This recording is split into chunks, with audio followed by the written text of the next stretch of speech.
Pouvez-vous nous entendre? Pouvez-vous nous comprendre? Depuis combien de temps nous écoutez-vous? Parlez-vous français? Nous poserons toutes ces questions et plus sur cet épisode de Questions pour l'avenir. Venez nous rejoindre. Bonjour et bienvenue dans l'épisode de cette semaine du projet Questions pour l'avenir. Le but de notre projet est de créer un référentiel de questions que nous, en tant qu'espèce, aimerions poser à une civilisation extraterrestre si nous pouvions nous asseoir et discuter avec eux. Pas seulement à quelle vitesse voyage votre vaisseau spatial ou comment fonctionne-t-il, mais aussi les ramifications sociologiques et historiques de contact. De nombreuses personnes éminentes occupant des postes gouvernementaux anciens et actuels ont discuté publiquement de la possibilité très réelle que nous ne soyons pas seuls dans l'univers, et ils ont laissé entendre que nous pourrions bientôt découvrir cela comme un fait. L'ancien président américain Barack Obama a déclaré dans une interview de juin 2021 « Ce qui est vrai, et je suis vraiment sérieux ici, c'est qu'il y a des images et des enregistrements d'objets dans le ciel dont nous ne savons pas exactement ce qu'ils sont. » Plus récemment, en novembre 2021, Bill Nelson, un vétéran de l'armée américaine, ancien sénateur et ex-astronaute qui est l'actuel directeur de NASA, l'Administration nationale de l'aéronautique et de l'espace, a commenté sur le phénomène aérien non identifié, autrement dit UAP. Le directeur Nelson est convaincu que les aviateurs de la marine américaine ont vu quelque chose d'identifiable et leurs radars se sont verrouillés dessus. Lorsqu'on lui a demandé de spéculer sur la nature des phénomènes, Nelson a répondu « Qui suis-je pour dire que la planète Terre est le seul emplacement d'un type de vie civilisé et organisé comme la nôtre ?» Alors que nous nous rapprochons de plus en plus de la divulgation complète de l'existence réelle des intelligences non humaines, nous ferions mieux de nous préparer à poser les questions auxquelles que nous, en tant qu'espèce, voulons avoir des réponses. Afin d'avoir ces conversations, nous devons d'abord déterminer comment exactement cette communication se produira-t-elle. Selon les meilleures recherches dont nous disposons actuellement, la réponse varie de super facile à extrêmement compliquée. Commençons donc par les méthodes les plus simples. Super facile, le télépathie. Depuis des décennies, nous entendons parler d'enlèvement par des extraterrestres. Bien que des enlèvements eux-mêmes n'aient jamais été prouvés de manière concluante comme étant des faits ou exclus comme une hallucination, il y a un thème constant qui les traverse tous, les communications télépathiques. De nombreuses personnes qui déclarent avoir été enlevées par des êtres extraterrestres rapportent avoir reçu des messages télépathiques tels que « Tout ira bien » et « S'il vous plaît, soyez calme ». Certains rapportent avoir été emmenés lors de visites d'engins spatiaux extraterrestres et on peut comprendre ce qui leur était communiqué. Ce dont nous avons besoin, c'est d'un incident mesurable et pouvant faire l'objet d'une recherche de discours télépathique. Il existe au moins un incident d'interaction télépathique spécifique et pouvant faire l'objet d'une recherche sur laquelle nous pouvons enquêter en détail. Dans le célèbre incident de la porte-avions USS Nimitz en 2004 avec UAP en forme de tic-tac, le commandant David Fravor de la marine américaine a rapporté qu'après son engagement avec le tic-tac, l'engin a soudainement disparu pour réapparaître à plusieurs kilomètres de là, à leur cap point, c'est-à-dire leur point de rendez-vous exact vers lequel l'équipage allait ensuite voler. Ceci est remarquable parce que l'emplacement exact de ce point de rencontre préétabli n'était connu que par le commandant Fravor, de son allié lieutenant Dietrich, de leurs officiers d'armement et de leur commandant à bord de Navy. Alors, comment le UAP Tic Tac savait-il exactement à l'avance où ils allaient. Une chance sur 360, où l'engin et ses occupants pourraient-ils lire dans les pensées de l'équipage.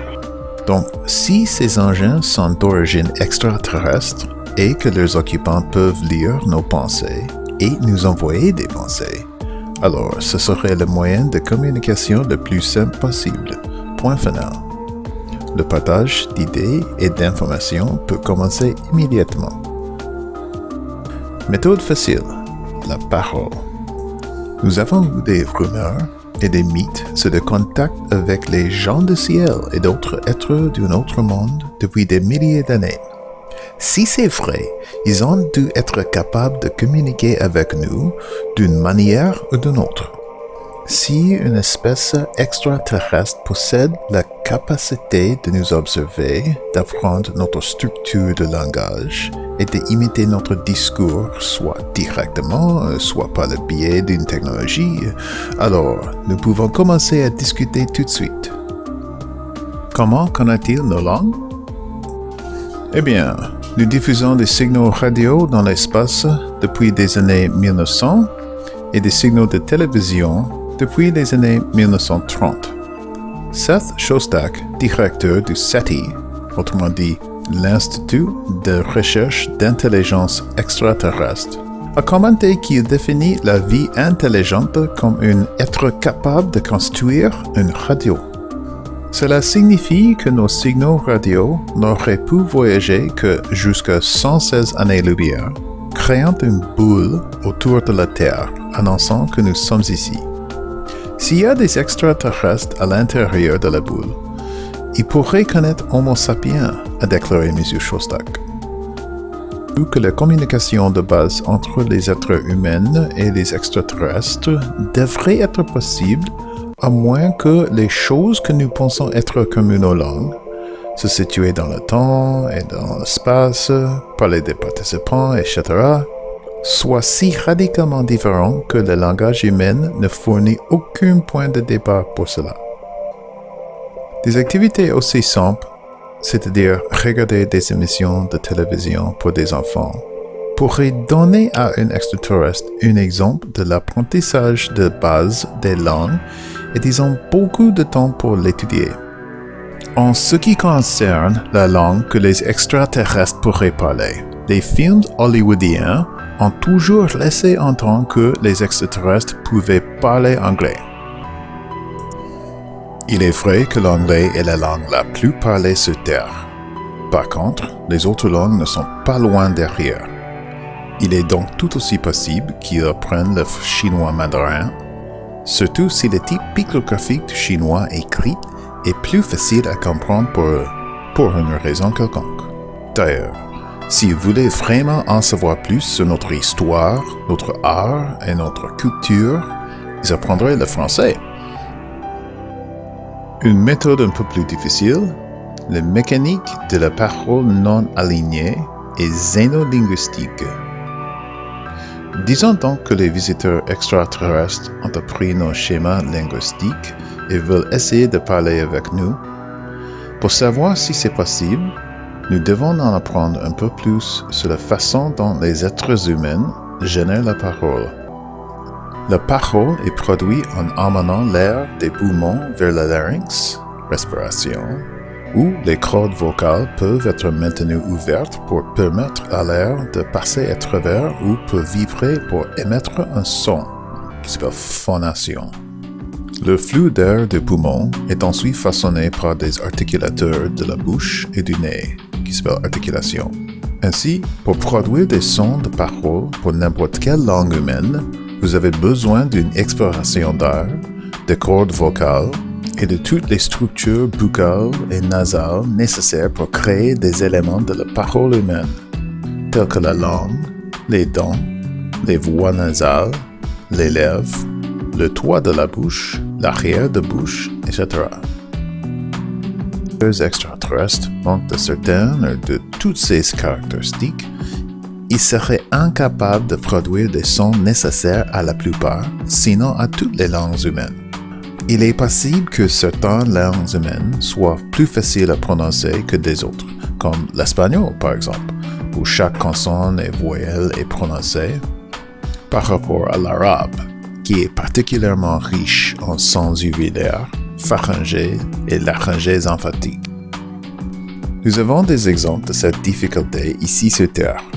Nous savons que ces créatures ont des types de communication qui pourraient être considérés comme des langues, mais avec lesquelles nous ne pouvons pas communiquer directement en raison de ces problèmes de linguistique physique.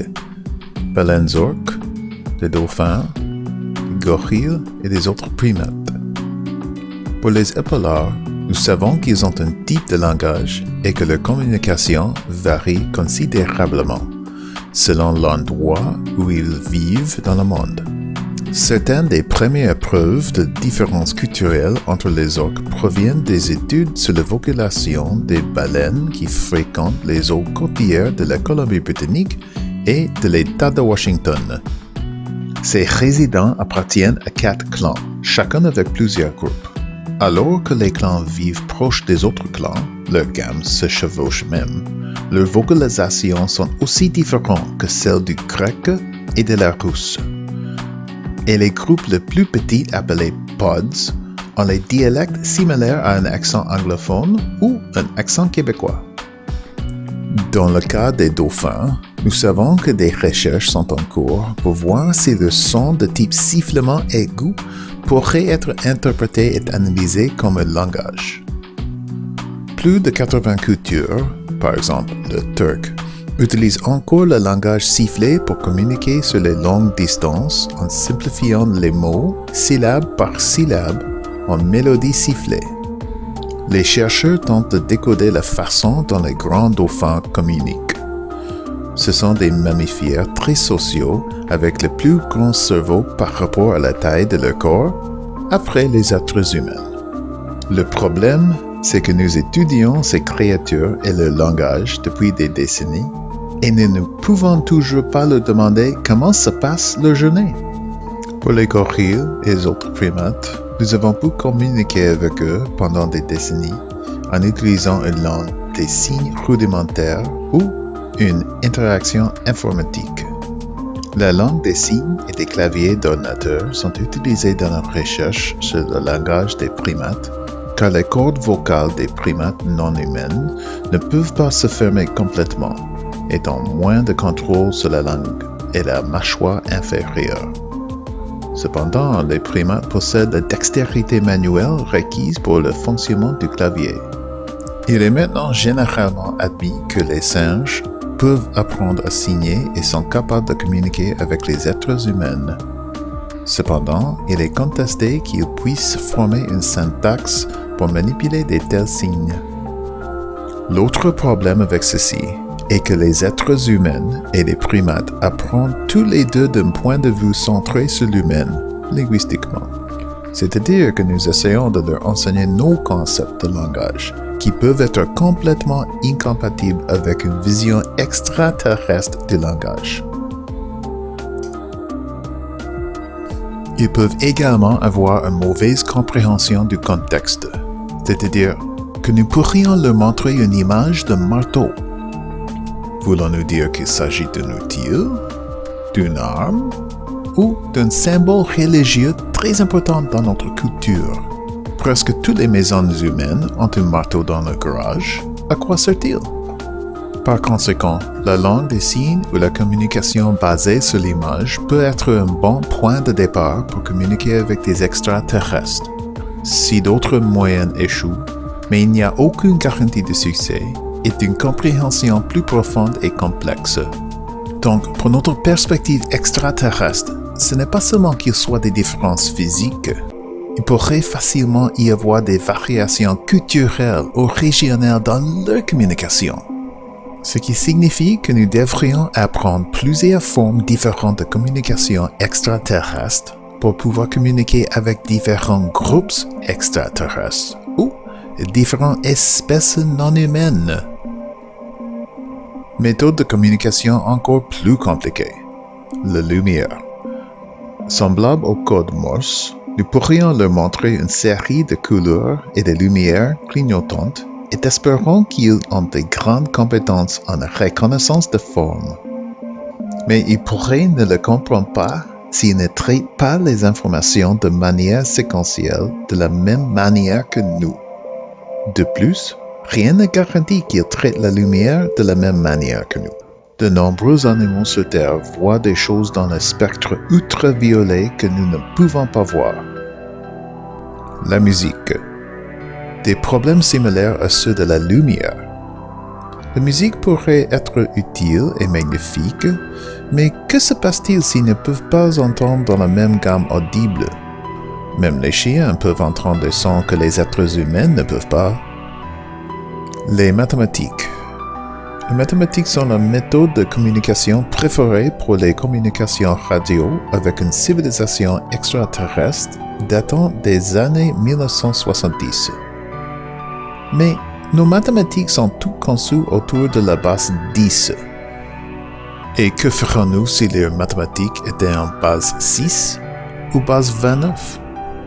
Les mathématiques peuvent nous aider à comprendre les aspects scientifiques de la distance, de la vitesse, de la trajectoire, etc.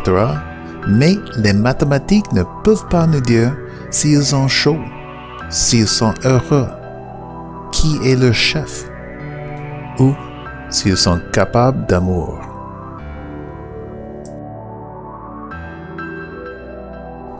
Et enfin, des méthodes extrêmement compliquées.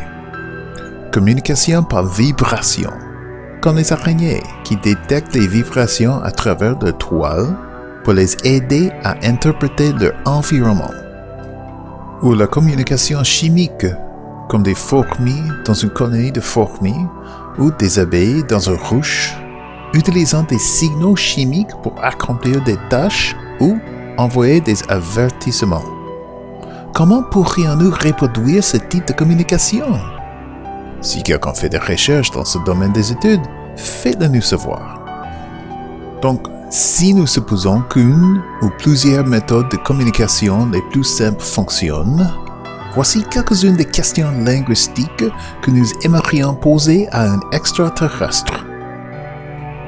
Pouvez-vous nous entendre? Pouvez-vous nous comprendre? Depuis combien de temps nous écoutez-vous? Pouvons-nous vous parler? Quelle langue parlez-vous? Votre langue a-t-elle des dialectes régionaux?